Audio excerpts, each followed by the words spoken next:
ยังไง เฮ็ดอีหยังแต่ยังกินข้าวมื้อนี่มันคือบ่ไปหาปูหาปลานี่สิโอ้ยนอนลูกเนาะคือขี้ข้านแท้ กี่ข้านยังยามนี่สิไปหายัง ป้าคือบ่ไปหาอยู่ในหวยในห้องน่ะหาสอนหาหยังสิกินหยังจังซี่ ไว้ก็กินจังซี่ตัวมีแนวนี่ก็กินจังซี่ตัวแม่จะสิกินหยังคักแน่ โอ้ยก็แม่ก็อยากกินของแซ่บๆแน่ล่ะเนาะ มันบ่แซ่บบ่งได้นี่มันบักพริกสุกเลยนี่ โอ้ย โอ้ยแต่ละมื้อยากแต่น้ำแนวกินแนวอยากหาหยังก็บ่มีแรงปานนี้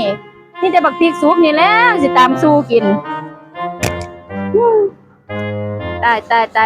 ย นี่นางได้หยังกินแรงลูก อีหยังล่ะย่า กินข้าวแรงนี่ได้หยังกิน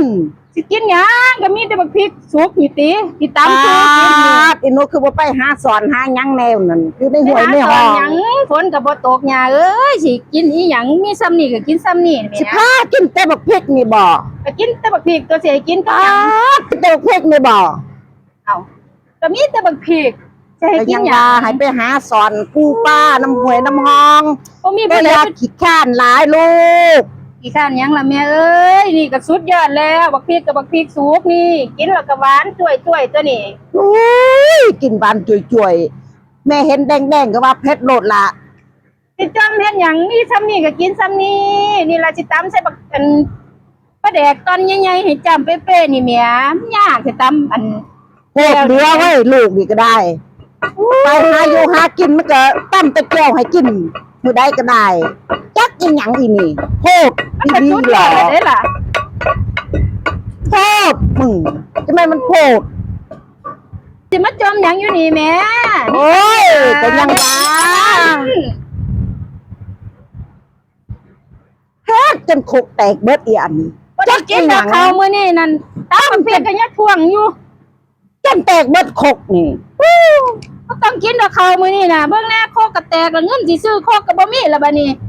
บ่ต้องกิน โคตรอีนี่ล้อตำจนโคกแตก ไปหาขอกินข้าววัดข้าวเฮือนหมู่พุ่นบ่มีแล้วแนวกินแนวอยากมื้อนี้นะ อุ้ยจะมันโคตรแห้งตำจนโคกแตกเอาหยังตำบัดนี้ ห่วยบ่ตำแล้ว โอ้โคตร อ้อบ่ตำหัวมันดอกบ่ต้องกินดอกข้าวมื้อนี้โคกก็แตกแล้ว บ่กินก็บ่กินพากันอดเอากัน จบ จิแม่นมันคักมันโพด